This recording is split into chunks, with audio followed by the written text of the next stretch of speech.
It's that time of year when many of the lakes and bodies of water and city parks turn green.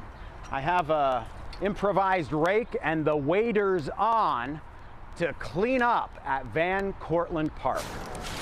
A rake is required for cleanup projects, but this landscape work is not on solid ground. It's in the water. Whoa.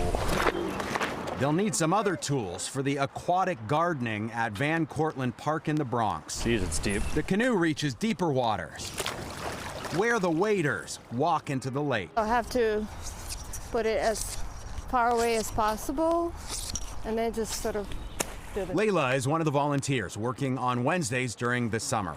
Clear the water chestnuts from the surface of Hester and Piero's mill pond. Cord-like structure, basically. Water chestnut is the name of the green plants with the long roots. Everything that you see right now that is not covered, it was the work from today, from everybody.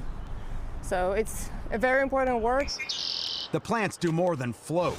They're an invasive species, destructive, not native. So it's kind of dead space, but in addition to that, it causes a blanket layer over the top of the lake, which changes the temperature, changes the sunlight. These are not viable seeds. When they're viable, they're green. Tour groups and park visitors stop to watch and learn. It gets a little bit tricky in this area. The Cortlandt Park Alliance is on a mission to protect New York City's third largest park.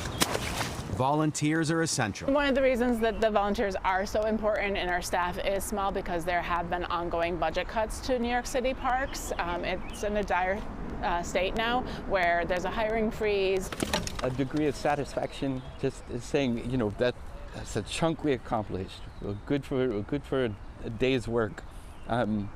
We may have won the battle, but there's still a war.